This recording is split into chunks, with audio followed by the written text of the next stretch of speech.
ခဏနန်းကြည့်အောင်မွေးသားရရုပ်ရုပ်ချောပြီးတော့အနံဆိုးတဲ့သူနဲ့အဲ့လိုရုပ်ဆိုးပြီးတော့မှုေးတဲ့သူနဲ့ဘယ်သူ့ကိုရွေးမလဲနှစ်ခုလေးနှစ်ယောက်တည်းတယောက်ရွေးရမယ်ဆိုဘယ်သူ့ကိုရွေးမလဲ ရုပ်ဆိုးပြီးတော့မွေးရသူ ရွေးပြီးသွားပြီပေါ့ တူလေး ရုပ်တော့ဆိုးတယ်ဒါပေမဲ့အနမ်းအသက်ကတော့မှုေးနေတယ် ကျော်နန်းမျိုးပါချောပါလေရုပ်လေးလေနောက်တာဗျာရွေးရမယ် အနန်းဆိုးရလို့ ရုပ်ချောပြီးတော့ အနန်းဆိုးရလို့ယူ ဘာလို့လဲ ရုပ်ချောပါပဲကြိုက်ရုပ်ချောပြီးတော့အနန်းဆိုးရလို့ ဘာလို့လဲ ချောလို့ပြီးတော့မှမွေးအောင်လုပ်ပေးလိုက်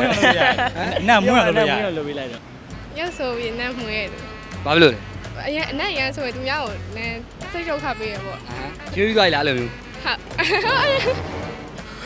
ဟုတ်တယ်အဲ့ဒါဆဲကြရတော့ပါ ရုပ်ချောရလူပဲရေးမှာပေါ့ အနံဆိုတာ နန်းဆိုတာပြင်းလို့ရတယ်မလေး ဒီပါလေးတဲ့နေဦးကြောကြောအောင်ခဏနေဦးပြုံမှုလားတခုတော့ပြောပြလို့ရတယ်အဲ့လိုအဲ့ဒါနဲ့ပတ်သက်ပြီးတော့ သူ့ရှိမှတွေ့ခဲ့ EH တဲ့နည်းနည်းအသားညိုတယ်မချောင်းနည်းနည်းရုပ်ဆိုးတယ်ဒါပေမဲ့အနာကက်လိုက်အများမှုေးနေရကိုသိန်းနာ အခုတယောက်က အခုတည်းကသူတို့ကမှုေးတယ် နှစ်ခုလုံးနော်ပြောပြပြီစာโอเคနောက်တာ brother ရပါဘာလို့နားလေးအင်းရမရှင်းနိုင်မယ်စား ဟောအဲ့ဒါကိုရန်ကြုံခဲ့ပြီးသွားပြီပေါ့ တူလေး အတွေ့အကြုံပြောပြအောင်နည်းနည်းလောက်โอเคလို့ရှင်းပါဘေးနဲ့မှလည်းရှင်းနေရပြောပြဘလို့ရေး နာ ပြ ကတဲ့ခါတိုင်းနန်းနေရတယ် ရုပ်လေးကချောရတာလေနော်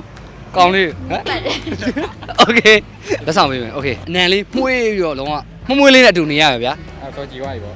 ပို့ဆိုးတာရောဘဲပါကြည့်တယ်အရင်တည်းကလည်းအနက်သက်ကောင်းတယ်ဆိုရင်ပို့ပြီးကောင်းလာနိုင်တယ်မှုေးလေးဖြစ်နေအောင်လို့ပေးလိုက်တော့သူလူတော့လူမပေးနဲ့နော် ရေပုံမှန်ချိုးပြတာလူလိုက်တော့ အခုကရုပ်လဲချောတယ်ဗျာအခုလဲမှုေးနေသေးတယ်ပို့ပြီးတော့မှုေးသွားအောင်လို့လက်ဆောင်ပေးမယ်နော်သူ့ကိုပေးလိုက်တော့အခုကျွန်တော် exit ပေး exit ကနေပြီးတော့ပေးရပါ exit room 24နာရီလုံးဝ share မှုေးနေရမယ်အခုလက်ရှိတဲ့ပုံမှုေးရမယ်ကျွန်တော်လူရမှာ ကျေးဇူးများတင်ပါတယ် โอเคကျေးဇူးပါနော်မစူပါနဲ့နော်စတာနော်စိတ်မကောင်းနဲ့နော်